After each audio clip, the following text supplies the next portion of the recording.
The atmosphere inside the Fox News studio that evening was not merely tense. It was pressurized, possessing the heavy, static-charged quality of the air preceding a catastrophic storm. 450 people were packed into the tiered seating, yet the noise level was paradoxically hushed, a collective holding of breath that signaled the gravity of the impending confrontation. This was not destined to be a standard televised debate regarding marginal tax rates or abstract infrastructure bills. Everyone in the room, from the producers in the control booth to the military veterans sitting with rigid posture in the front rows, understood that they were about to witness a dismantling.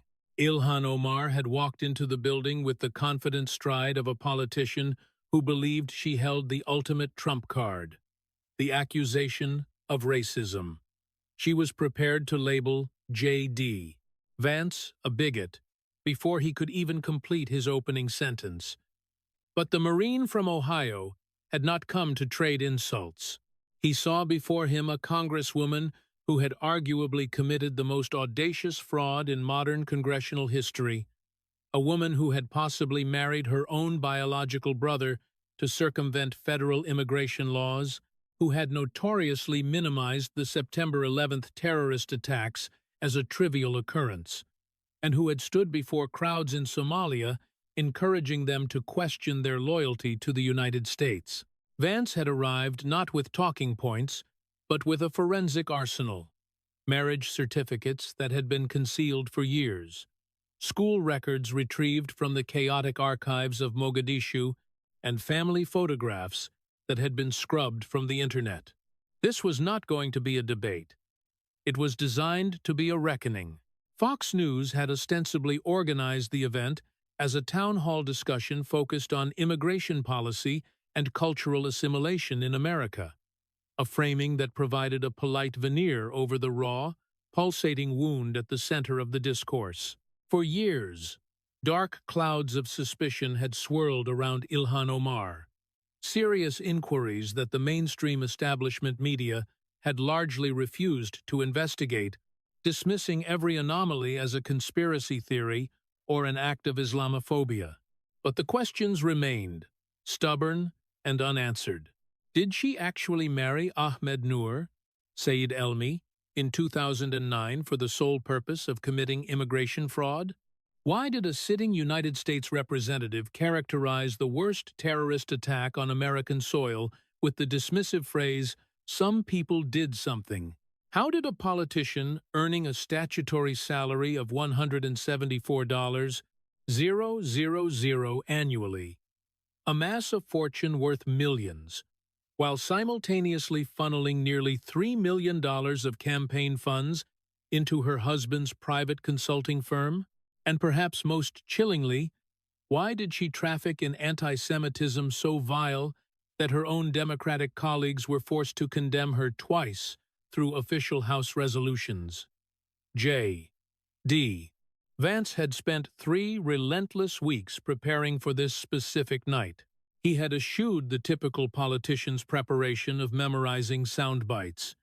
Instead, he had operated like a prosecutor building a capital case.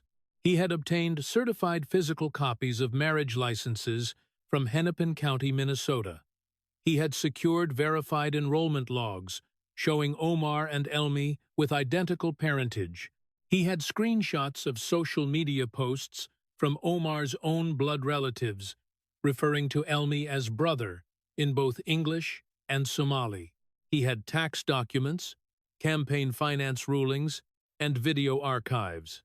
He was ready to project the evidence onto massive studio screens, forcing a confrontation between a Marine who took his oath as a sacred blood pact and a politician who seemingly viewed the law as a mere suggestion.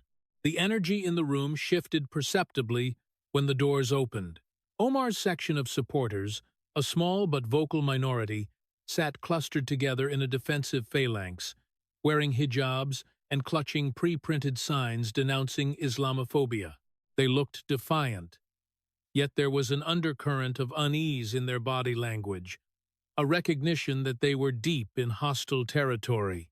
The vast majority of the audience was overwhelmingly pro-Vance, A sea of faces that included a significant number of combat veterans wearing caps emblazoned with their unit insignias, present specifically to watch one of their own. Ask the questions that the political class had been too cowardly to voice.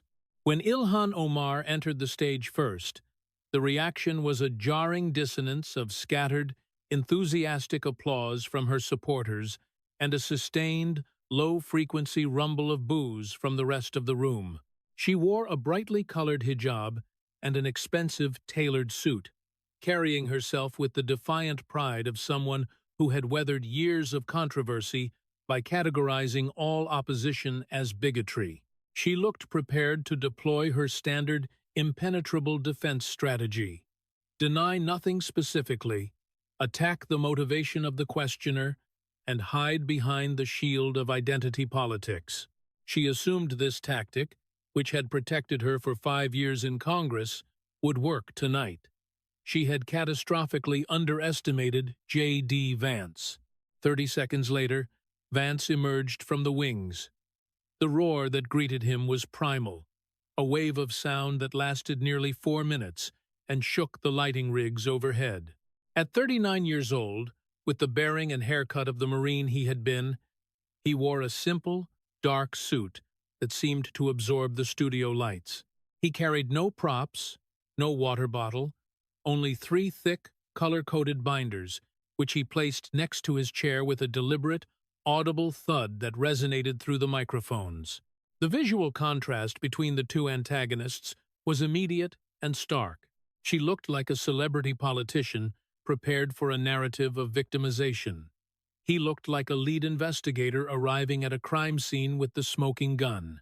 Brett Baer, the moderator, opened the proceedings with the standard, sanitized language about the need for respectful dialogue and focusing on substance rather than personal attacks, an aspiration that everyone in the room knew would evaporate within minutes. "Congresswoman Omar, your opening statement, please," Baer requested.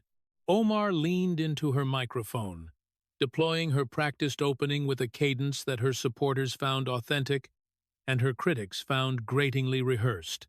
"Thank you, Brett," she began, her eyes scanning the hostile crowd with a practiced steeliness.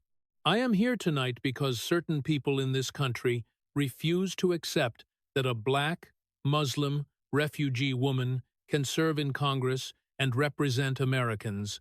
The attacks against me are not based on facts. They are rooted in deep-seated Islamophobia and racism. They come from people who cannot accept that someone who looks like me, who believes what I believe, can be truly American. But let me be clear, I will not be silenced." Her supporters applauded enthusiastically, their cheers piercing the tension. She sat back, looking satisfied, confident she had established the moral high ground that would render any subsequent attack illegitimate.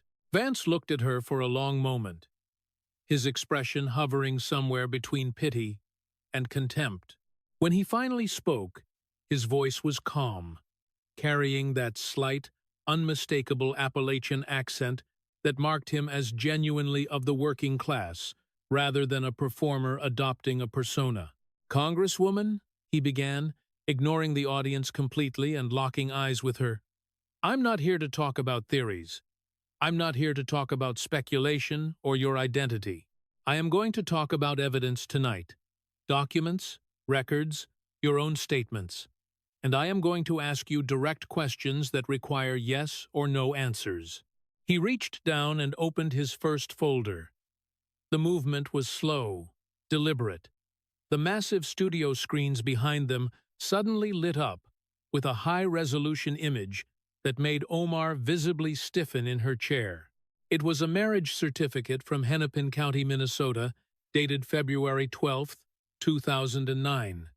The names were legible even to the back row: Ilhan Abdullahi, Omar, and Ahmed Noor Saeed Elmi.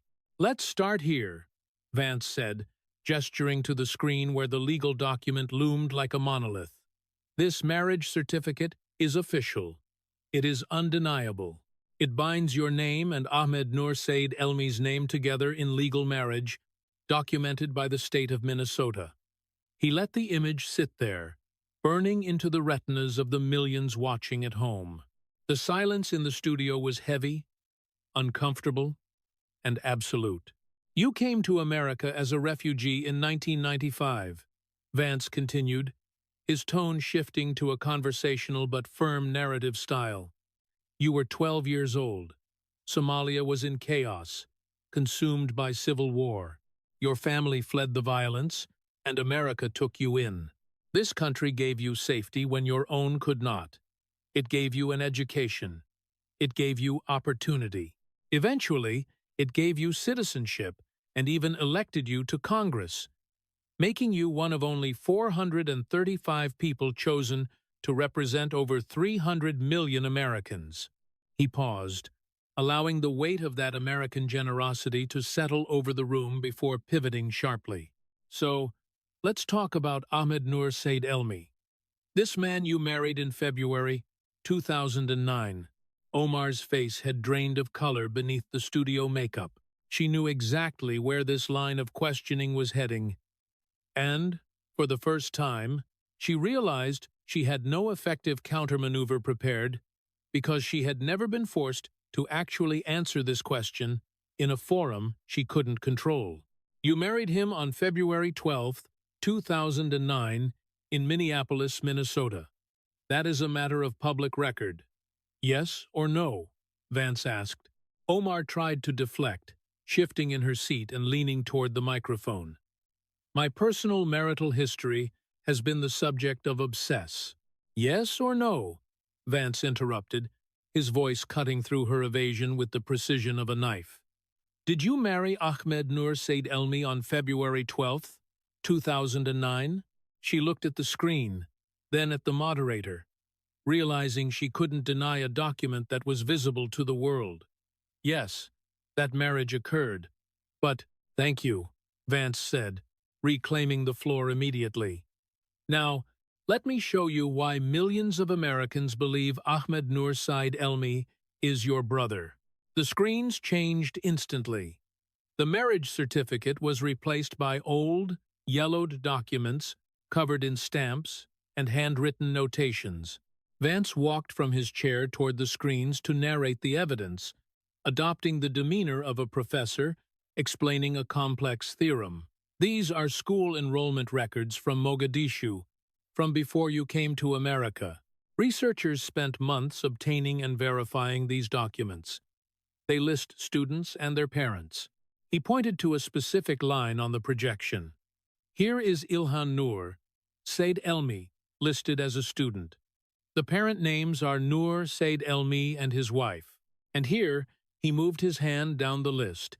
In the exact same records, is Ahmed Nur Said Elmi, listed as a student with the exact same parent names, Nur Said Elmi and his wife.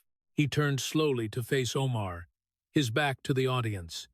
Same parents, same household. According to these educational records from Somalia, you and Ahmed Elmi are siblings. You share the same mother and father. The audience was completely silent. Even Omar's supporters looked troubled, staring up at the documents they couldn't easily dismiss as fabrication. These were not tweets or blog posts. They were primary source documents. Vance didn't stop there.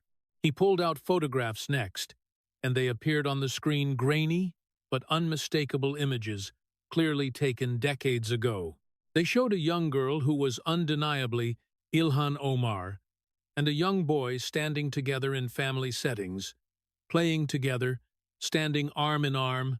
These are family photographs that were posted on social media, Vance explained. They were deleted once the allegations against you surfaced. But the internet is forever. You and Ahmed Elmi, as children, together, same family, same household. He clicked a remote, and the screen filled with screenshots of social media posts. And these, Vance said, his voice rising slightly, are posts from your own relatives, archived before the mass deletion. Posts from people who are undeniably your family members, written in both English and Somali, referring to Ahmed Elmi as brother. In the context of discussing family matters, your own blood relatives called him your brother. Vance walked back toward his chair but didn't sit. He picked up another document from his second binder. And then, there is the name itself. Ahmed Nur Saeed Elmi. Your full name is Ilhan Abdullahi Omar. But your middle names, when you were born, were Nur Saeed. That is your father's name. Ahmed Nur. Saeed Elmi has your father's name as his first and middle names. That is the Somali naming tradition. Children carry their father's name. He let the cumulative weight of the evidence hang in the air for a long, agonizing moment before laying out the theory with brutal clarity. Here is what investigators believe happened, Congresswoman, and you will notice that everything I am about to describe matches the evidence on that screen perfectly. Ahmed Nur said Elmi came to America. He needed immigration status. He needed a green card. He was your brother, but he couldn't get status easily on his own. You were already a United States citizen by 2009. So, you married him, brother and sister. You committed immigration fraud to get your brother a green card through spousal immigration channels. A timeline appeared on the screen behind him, and Vance narrated it like he was telling a story of betrayal. 2009. You marry him. He files for permanent resident status as your spouse. 2009 through 2017. He establishes his status and his life in America using your marriage as his legal foundation.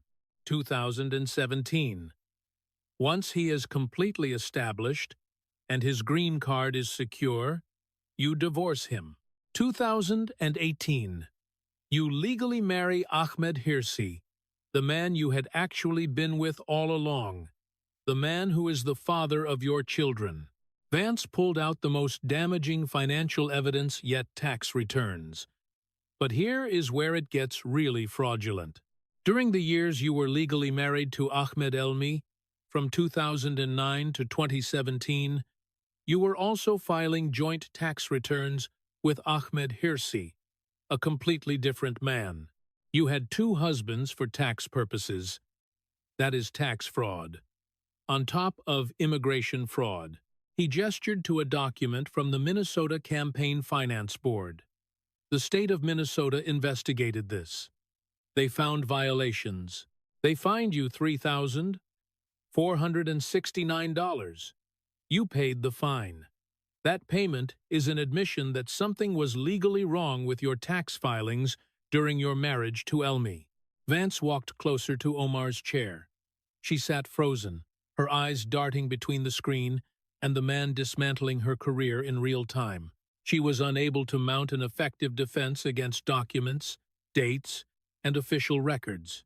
So I am going to ask you directly, on national television, with millions of Americans watching, with all this evidence displayed for everyone to see.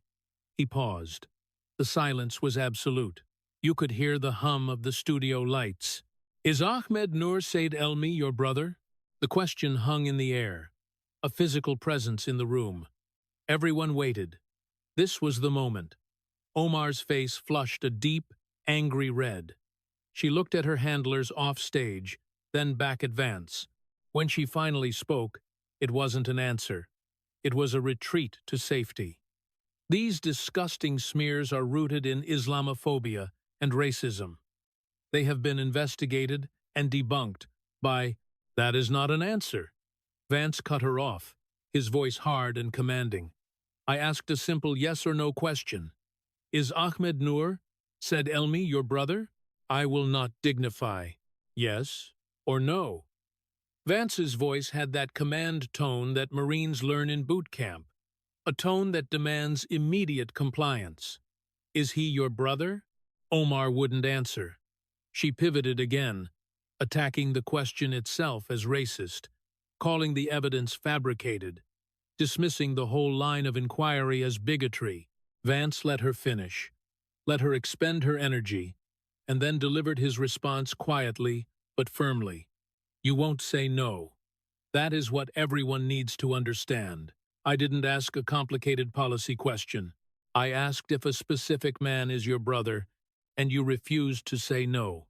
He gestured to the screen, still showing the damning school records. "If these school records are wrong, explain how. If these aren't your family photos, clarify whose family they show. If your relatives were lying when they called him brother, tell us why. If his name carrying your father's name is a coincidence, explain that coincidence." Vance walked back to center stage, addressing the camera directly. "But you won't explain any of it. You just call everyone who asks questions a racist. You won't deny he's your brother. You won't take a DNA test to prove he's not. You just attack anyone who looks at the evidence." He turned to face her for his conclusion on this topic. "I served in Iraq as a United States Marine. I took an oath to defend this country and its laws. I fought to protect our borders and our immigration system. And you possibly committed immigration fraud. Married your own brother to get him a green card, violated federal law, and defrauded the very system that saved you from Somalia. And now you sit in the United States Congress." His final line was delivered with quiet intensity. "If he is not your brother, prove it.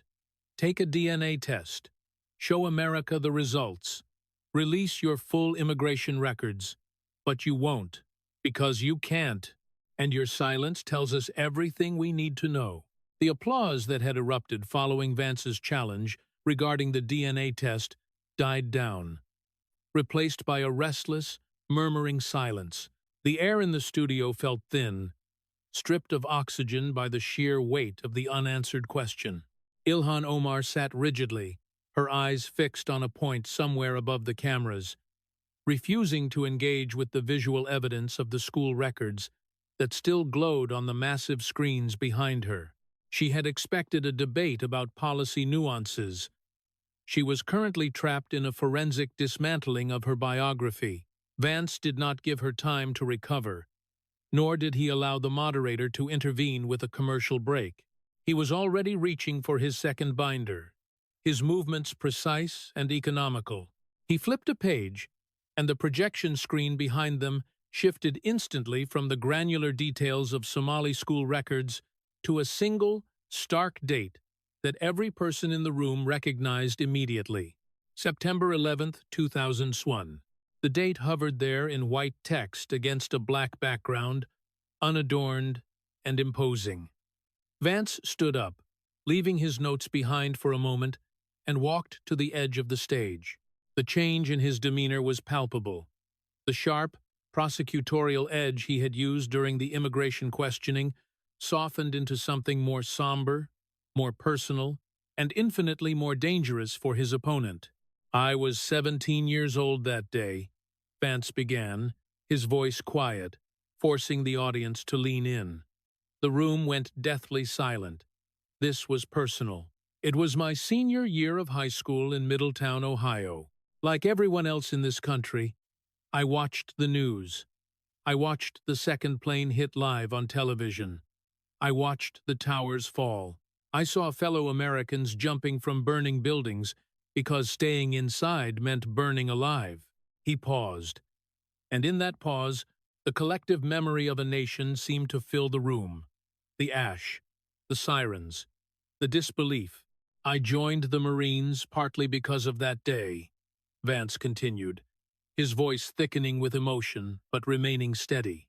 "Because I understood that we had been attacked, that Al-Qaeda had declared war on America, that we had to fight back. I went to Iraq. I served in a combat zone. I did my part in the war that started because 19 terrorists murdered nearly 3,000 Americans that Tuesday morning." Vance turned slowly, pivoting on his heel to face Omar directly.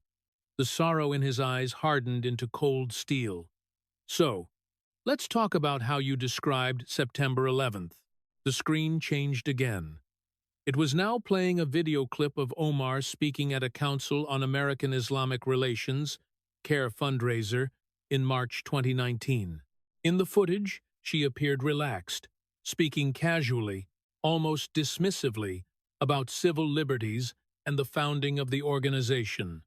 Then came the line that would define her callousness forever. The audio filled the studio, crisp and clear. CARE was founded after 9/11, because they recognized that some people did something and that all of us were starting to lose access to our civil liberties. Vance signaled the control booth. Play just that phrase again. Some people did something. One more time. Vance commanded. Some people did something. The repetition stripped the words of any potential context, laying bare the sterile, detached nature of the phrasing. It sounded less like a description of a terrorist attack and more like a description of a minor traffic accident or a bureaucratic error.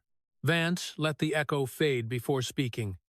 Some people did something, he repeated, tasting the words with visible disgust. He walked back to his table and pulled out a sheet of paper. But he didn't read from it like a list. He held it like a sacred text. Gordon Amoth Jr. worked at Sandler O'Neill on the 104th floor of the South Tower, Vance said, his voice resonant. He was 32 years old. He played football in college. He called his mother that morning to say he was okay after the first plane hit. Then the second plane hit. His body was never recovered. Vance looked up, making eye contact with the veterans in the front row. He is not some people who had something done. He was murdered. He was murdered. He looked back at the paper. Edelmiro Abad was a senior vice president at Fiduciary Trust, 54 years old, a father, a husband, working at his desk. He wasn't involved in something. He was incinerated by jet fuel. Vance continued, his tempo increasing, the names becoming a rhythmic cadence of tragedy. Marie Rose Abad, 49 years old. Andrew Anthony Abad, 37 years old. Vincent Abad, 40 years old. He looked up, his eyes blazing. These are just the first 5 names alphabetically. The first 5 out of 2,977 Americans who were murdered, not some people, murdered by al-Qaeda terrorists who hijacked planes and flew them into buildings full of innocent civilians.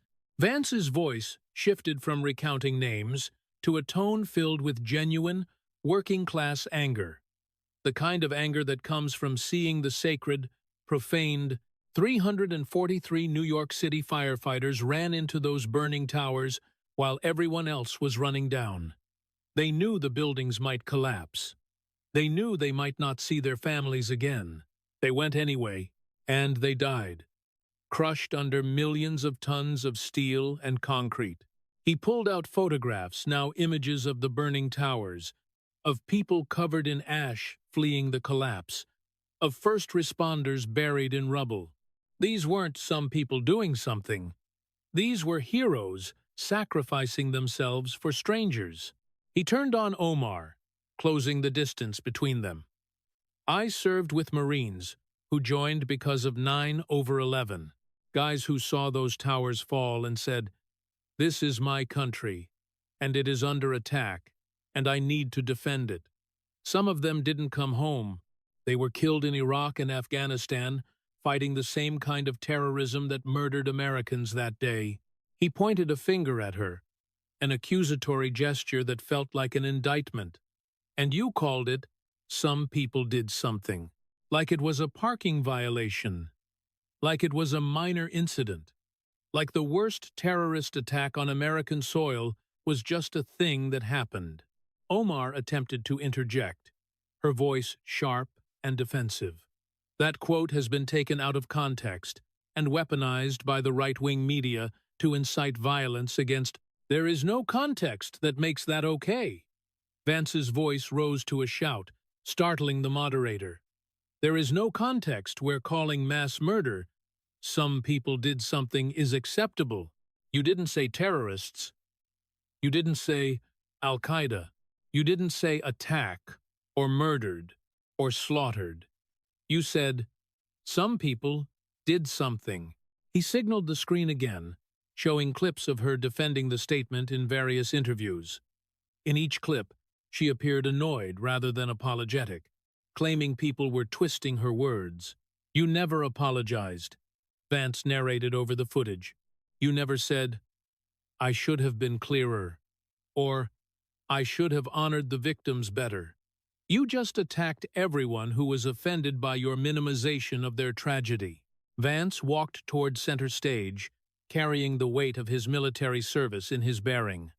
"America gave you refuge when Somalia was too dangerous. When your country couldn't protect you, you came here for safety. And then 19 terrorists attacked America, murdered nearly 3,000 people, and you can't even properly describe what happened.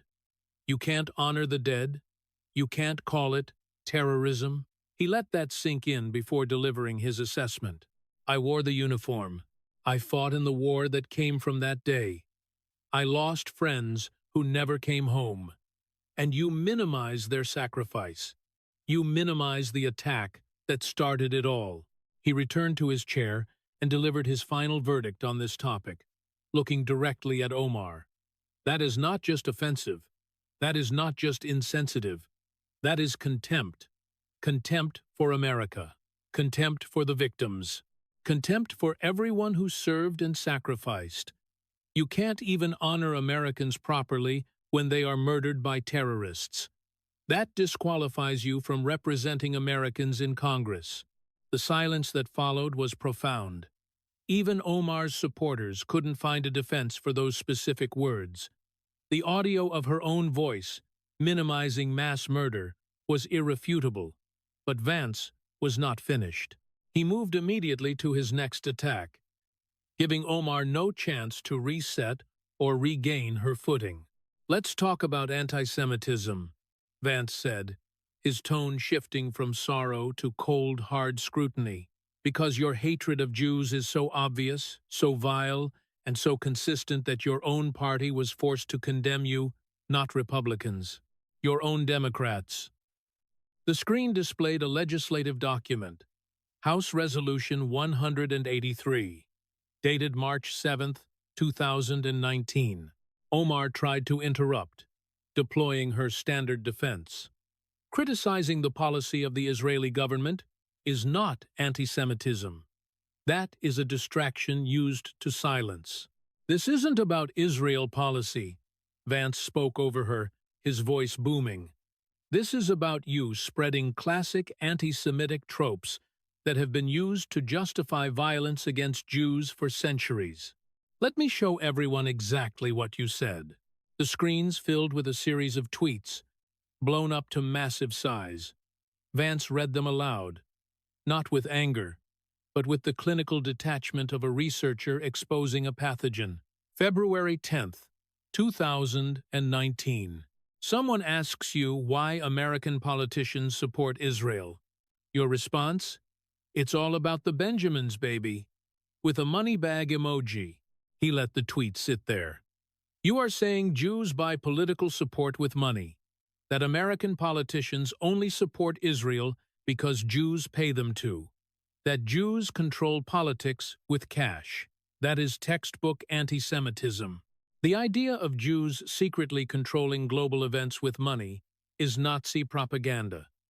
It is the exact same lie that led to the Holocaust." The next tweet appeared, November 16th, 2012. Your tweet, "Israel has hypnotized the world.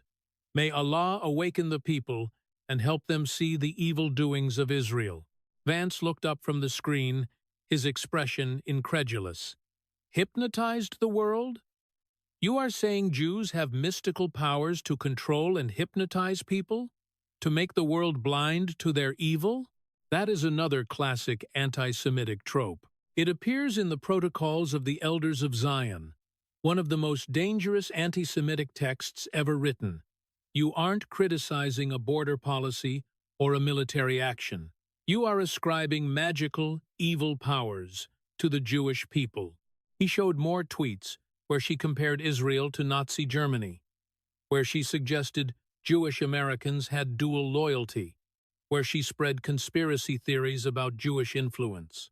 "This isn't criticizing Israeli policy," Vance said, gesturing to the wall of text.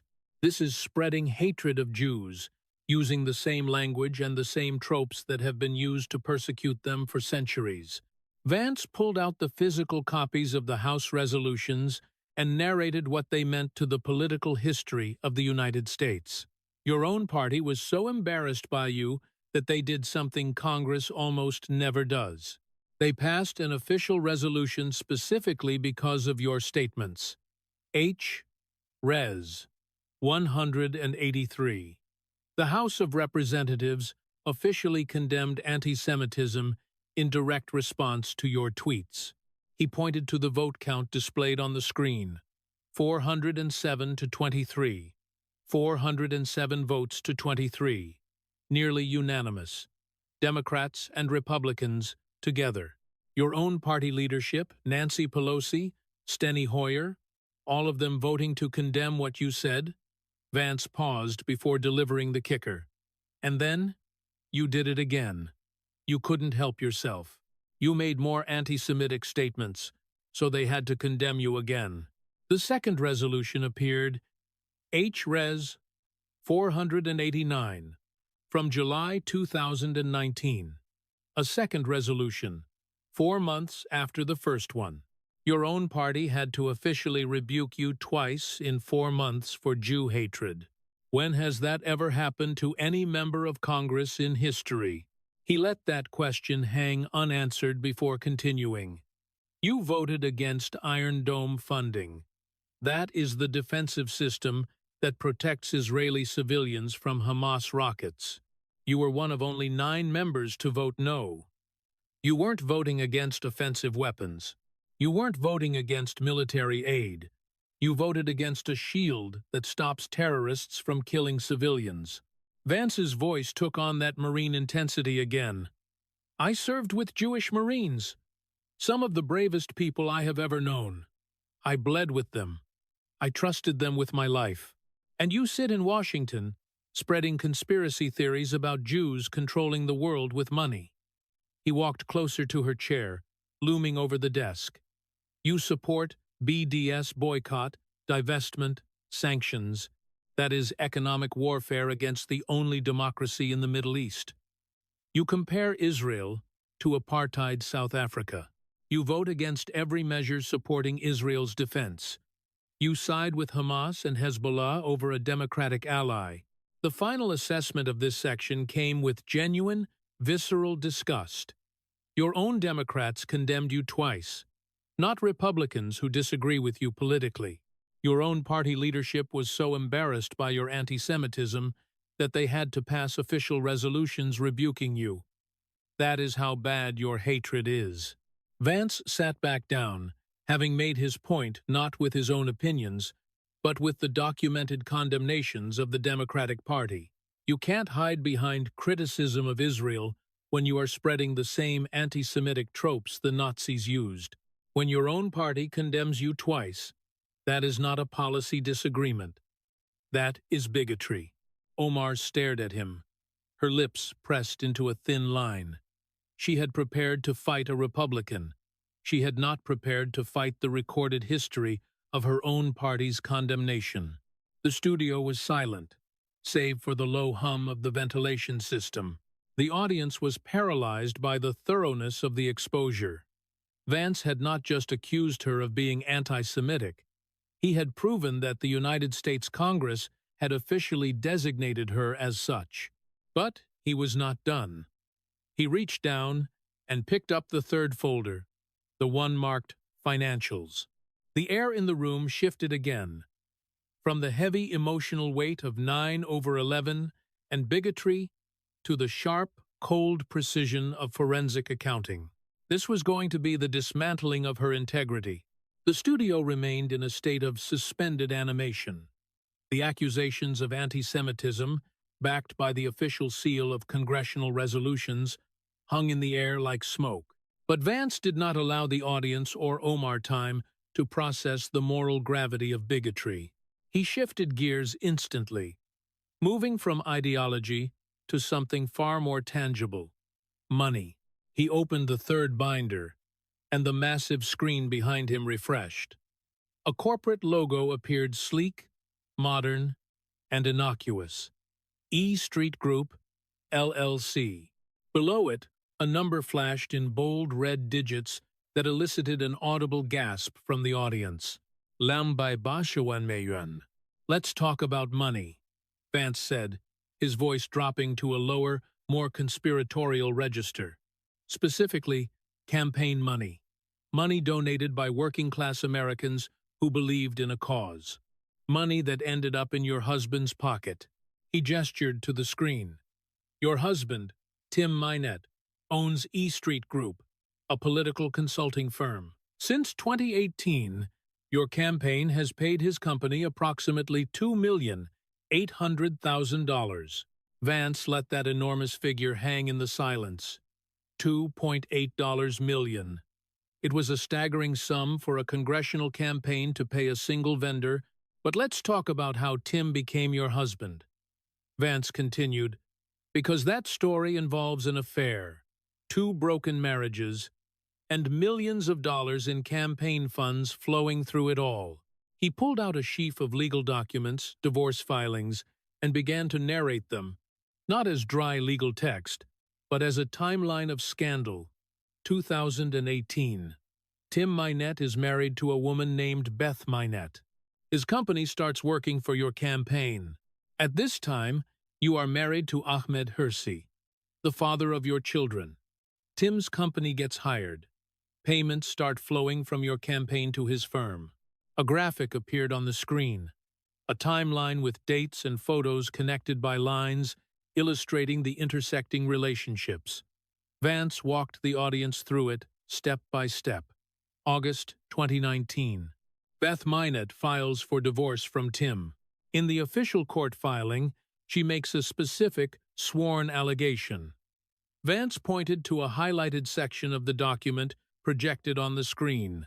Quote, defendant's more recent travel and long work hours now appear to be more related to his affair with Representative Ilhan Omar.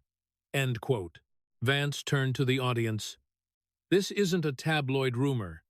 This is in official court documents, sworn under oath. She is saying her husband was having an affair with you, and that his travel billed to your campaign was a cover for that affair. The timeline continued to unfold. October 2019. You divorce Ahmed Hirsi, your third husband. December 2019. Less than 2 months later, you are photographed with Tim Minette. March 2020. You marry Tim Minette. Vance walked to the center of the stage, his hands clasped behind his back. So, to summarize, Tim worked for your campaign. You started an affair while you were both married to other people. His wife filed for divorce, citing your affair specifically. You both divorced your spouses. You married each other. And through all of this, your campaign kept paying his company hundreds of thousands of dollars. He pulled out payment records, invoices for travel services, consulting fees, media production, and digital strategy. Nearly $3 million total paid to your husband's company. Money from campaign donors. Money from grandmothers writing $20 checks. Going into your husband's bank account. Enriching your own household. The screen flashed a new document. Minnesota Campaign Finance Board findings. The state of Minnesota investigated this, Vance said, his voice hard. They found violations. They issued the largest fine ever levied against a sitting House member at that time. $3,469. You paid the fine. That is an admission that something was wrong. Vance's voice shifted to genuine, working-class outrage. I grew up in Appalachia. My family struggled with poverty and addiction. We didn't have connections. We didn't have money. We had to work our way up through the Marines and state schools. You came here as a refugee with nothing, and somehow, now you are wealthy. You are paying your husband millions in campaign funds. You are using donor money to enrich your family. He turned to face her directly, his expression one of profound disappointment. The Federal Election Commission has received multiple complaints alleging you are using campaign funds for personal benefit, that you are funneling donor money to yourself through your husband's company. That is not legal, that is not ethical, that is theft with paperwork. His conclusion on this topic was delivered with marine directness. You came to America with nothing. America gave you opportunity, and you are using it to steal from working people's campaign donations to enrich your husband. That isn't public service. That is corruption. Before Omar could formulate a response to the financial allegations, Vance pulled out a remote control. But perhaps the most disturbing question isn't about money, he said. It's about loyalty. The screen flickered and showed video footage from August 2022. The setting was clearly not America. It was a brightly lit hall in Mogadishu, Somalia. Omar stood at a podium, wearing traditional Somali dress, speaking passionately in Somali to a large, enthusiastic crowd. You visited Somalia in 2022, Vance narrated. You spoke to large crowds. Do you want to see what you told them? He pressed play. Omar's voice filled the studio, speaking rapidly in Somali. Subtitles appeared on the screen, translating her words into English. The U.S. government will do what we want, and nothing else. They must follow our orders. That is how we will safeguard the interest of Somalia. And then, the line that Vance had been waiting for, ask us what country we are from. Vance paused the video. Ask us what country we are from, he repeated. He played it again. Ask us what country we are from. The meaning is unmistakable, Vance said, turning to the audience. You told Somalis to ask you what country you are from. Not, I am an American congresswoman representing Minnesota. Not, I serve the United States. You told them to ask you what country you are from, implying your heart, your loyalty, and your identity are there. Not here. He paused, then asked the obvious question. So, I am asking, what country are you from? Omar tried to give a complex answer, launching into a dissertation about diaspora communities, transnational identity, and the need to maintain cultural connections. It is possible to love two places, she argued. My heritage is Somali, my citizenship is American. Understanding the unique perspective of Somali Americans is part of my job. Simple question, Vance interrupted, his voice quiet but lethal. What country are you from? She couldn't give a simple America answer. She kept talking about being part of both worlds. You can't say it, Vance observed, shaking his head. You can't say, I am from America, or I am American first. You can't clearly state where your loyalty lies. He walked back to his table and picked up a single sheet of parchment paper, a copy of the oath of office. He held it up to the light. I do solemnly swear that I will support and defend the Constitution of the United States against all enemies, foreign and domestic, that I will bear true faith and allegiance to the same. He looked up from the paper. Allegiance to the United States, not to Somalia, not to any other country, to America. That is what you swore when you took office. Vance set the document down and spoke from personal experience. I took that oath when I joined the Marines. I meant every word. I was willing to die for it. I served in Iraq, in a combat zone.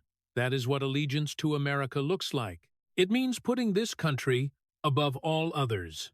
He turned to face Omar directly.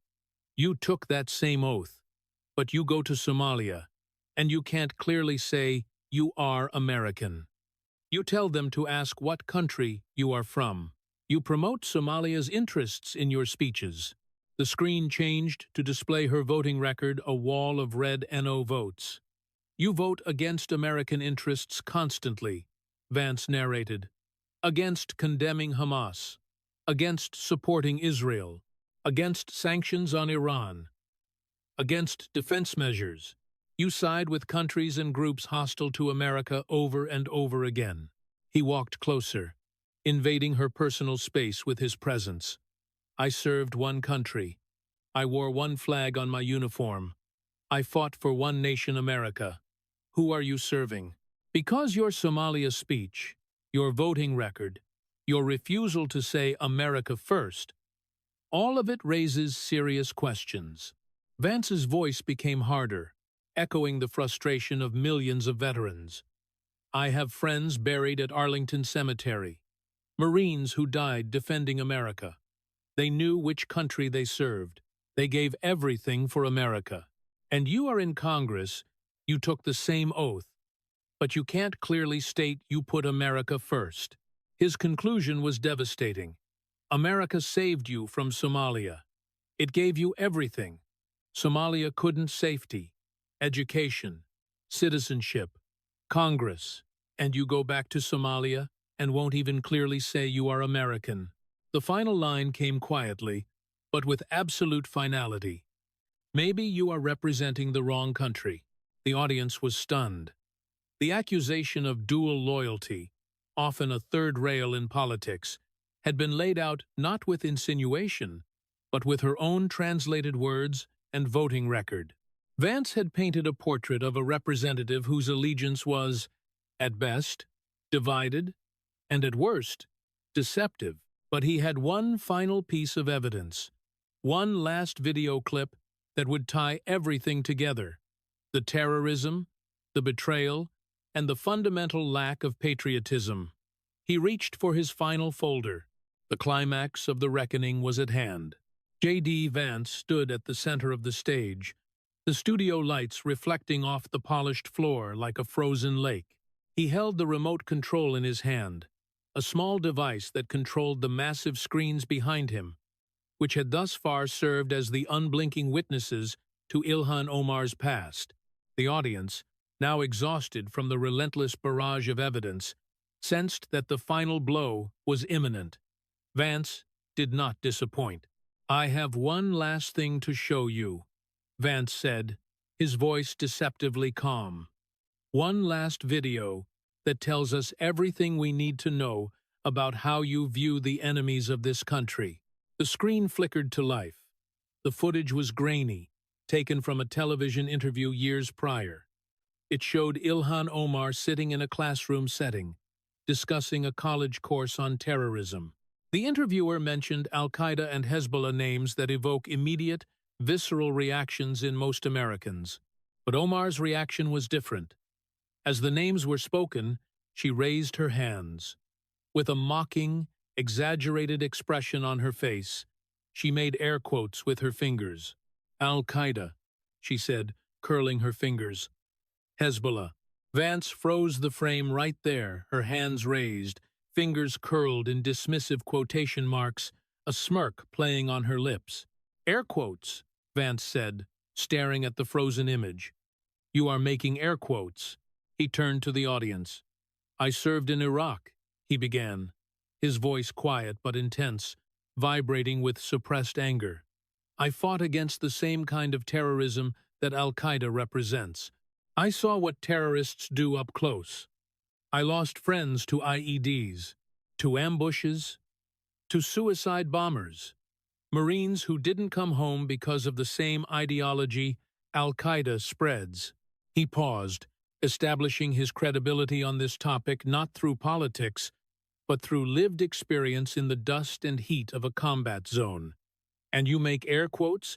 Like Al-Qaeda isn't really a terrorist organization. Like it's debatable. Like it's just a matter of opinion whether they are actually terrorists." The numbers appeared on the screen. White text, on black, stark, and unforgiving. Vance recited them from memory, his voice rising with each statistic. Al-Qaeda murdered 2,977 Americans on September 11th. They hijacked 4 planes. They flew them into the Twin Towers and the Pentagon. They tried to hit the White House or the Capitol, and only failed because brave passengers fought back on Flight 93. He pointed at the frozen image of her smirk. The Marines I served with were in that war because of what Al-Qaeda did. Some of them are dead because of terrorists, and you make air quotes, suggesting they aren't really terrorists. He gestured to the second name she had mocked, Hezbollah. Hezbollah killed 241 United States Marines in Beirut in October 1983. A truck bomb. Marines sleeping in their barracks. Murdered by terrorists while serving their country on a peacekeeping mission. Vance walked toward Omar's chair, invading her personal space, his presence looming. And you make air quotes, suggesting Hezbollah isn't really a terrorist group. He pulled together the pattern of her statements, her votes, and her rhetoric into a single damning indictment. You minimize 9/11 as some people did something. You make air quotes about Al-Qaeda and Hezbollah. You vote against anti-terrorism measures. You oppose designating groups as terrorists. You defend countries that sponsor terrorism. The pattern is clear. The question came with the full intensity of a Marine confronting a threat. I fought terrorism. You make excuses for it. Simple question. Is Al-Qaeda a terrorist organization? Yes or no? Omar couldn't give a simple yes. She started explaining context, mentioning American foreign policy, blowback, and the complexity of definitions in international law. Yes or no? Vance demanded, using that command voice that brooked no dissent. Is Al-Qaeda a terrorist organization? She kept deflecting, refusing to give a direct answer. Vance let her refusal stand as its own verdict. You can't even clearly call Al-Qaeda terrorists. You can't condemn the group that killed nearly 3,000 Americans. You can't honor the Marines who died fighting them. His conclusion was absolute. I took an oath to defend America against enemies. You took that oath too. But you aren't sure who the enemies are. That is not just wrong. That is dangerous. That disqualifies you from national security decisions or representing Americans in any capacity. Vance stood and walked to the very edge of the stage. He left his folders behind on the table. He didn't need notes for this. This final statement was going to come from conviction, from memory, and from the heart of a patriot. I want to make something very clear before we end tonight, Vance said, addressing the camera and the millions watching at home. Because I think every American watching needs to understand what we are really talking about here. What this is really about. He paused, gathering his thoughts, or perhaps controlling his emotion. I was 17 when 9/11 happened. I watched those towers fall.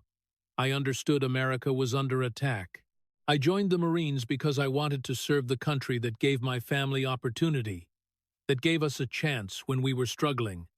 His voice carried the weight of that service. I went to Iraq. I saw my friends get hurt. I saw some not come home. I did my part in defending America against the same terrorism that killed nearly 3,000 people that Tuesday morning. That is what taking the oath seriously looks like. That is what allegiance to America means. He walked a few steps, then turned to face Omar one last time. You came here as a refugee in 1995. You were 12 years old. Somalia was in chaos, a failed state, violence, starvation. Your family fled, and America took you in. We gave you safety when your country couldn't protect you. We gave you an education, citizenship, opportunity. You became a United States Congresswoman. One of the most powerful positions in American government. Vance let that sink in. America gave you everything. So let me list how you repaid that gift. What followed was a comprehensive indictment, delivered not as bullet points, but as a narrative of betrayal. You possibly committed immigration fraud by marrying your brother. The evidence is overwhelming. School records showing the same parents, family photos showing you as children together, relatives calling him brother. You won't deny it. You won't take a DNA test. You just call everyone racist for asking. He moved to the next betrayal. You minimized September 11th. You called it, "Some people did something," the worst terrorist attack on American soil. Nearly 3,000 murdered Americans. I fought in the war that came from that day. You can't even honor the victims properly. You never apologized. You defended your minimization. Third, he continued, counting on his fingers, you spread anti-Semitism so vile, your own Democrats condemned you twice. Official House resolutions, 407 to 23. Your own party was so embarrassed, they had to officially rebuke you for Jew hatred. Classic anti-Semitic tropes. Jews controlling things with money, Jews hypnotizing the world. The same language Nazis used. Fourth, you paid nearly $3 million to your husband's company. You had an affair with him while you were both married to others. You got the largest Minnesota campaign finance fine ever. You used donor money to enrich your family. Corruption disguised as consulting. Fifth, you went to Somalia and told them to ask what country you are from. You can't clearly say you are American. You won't say America first. You promote Somalia's interests. You vote against American interests. Dual loyalty questions that you won't clearly answer. Sixth, you make air quotes about Al-Qaeda. You can't clearly call them terrorists. The group that murdered nearly 3,000 Americans, that Marines like me fought against. You aren't sure they're really bad. Vance stopped walking and stood still at center stage, looking directly at Omar. We both took oaths to America, to defend the Constitution against all enemies, to bear true faith and allegiance. His voice rose with conviction. I honored that oath. I served in combat. I was willing to die for America. That is what my oath meant to me. He pointed at her. You broke that oath. You possibly defrauded the immigration system. You definitely spread anti-Semitism. You clearly enriched yourself. You obviously showed more loyalty to Somalia than America. You certainly minimized terrorism and American victims. The personal element came through now Marine-to-Marine values. I have friends at Arlington, Marines who died for this country. They took their oaths seriously. They gave everything. And you spit on their sacrifice by being in Congress while possibly being an immigration fraudster. Definitely an anti-Semite, clearly corrupt, and obviously more loyal to Somalia than America. Vance walked closer to her chair for his final statement. You came here with nothing. America gave you everything. And you have spent your time attacking America, defrauding America, spreading hate, enriching yourself, and serving Somalia's interests instead of America's. He turned to the cameras and the millions watching. Americans deserve representatives who love this country, who serve it honorably, who keep their oaths, not someone who possibly committed fraud, definitely spread hatred, clearly got corrupt, and won't say, America first. He turned back to Omar for the final line. I served America. You defrauded it. That is the difference between us, and America deserves better than you. The standing ovation lasted 7 full minutes. USA, USA, USA, mixed with chants of investigate Omar and lock her up. The sound was deafening. Marine veterans in the audience stood at attention, some saluting Vance. Omar sat unable to respond. Every point was backed by evidence. The marriage certificates, the school records, her own words on video, House resolutions, campaign finance records, the Somalia speech, all documented, all undeniable. The Islamophobia defense had failed against a Marine with receipts. The video of the confrontation reached 198 million views within 1 week, becoming one of the most watched political moments in American history. But the views were only part of the impact. Within 48 hours, the FBI faced overwhelming public pressure to investigate the marriage fraud allegations. Republican congressmen demanded answers about why the allegations had never been properly investigated. Conservative media ran detailed segments about the evidence Vance had presented. Even some mainstream outlets had to acknowledge the documents were real and the questions legitimate. The phrase, "Is Ahmed Elmi your brother?" trended for 2 straight weeks. Conservative groups organized DNA test challenge campaigns demanding Omar prove her innocence. The fact that she wouldn't simply deny it or take a test became the story itself, with even neutral observers noting that innocent people usually just say no to such accusations. Her own Democratic Party began distancing themselves with a speed that showed how toxic she had become. Nancy Pelosi refused to defend her. When asked, Chuck Schumer gave a terse statement about every member being responsible for their own past. Committee assignments she had hoped for went to other members. Invitations to party events dried up. Behind the scenes, leadership made clear she was on her own. The military veteran community responded with particular intensity. Veterans groups that normally stayed out of politics organized campaigns demanding her removal from Congress. Marine Corps veteran organizations specifically praised Vance for asking questions others were afraid to voice.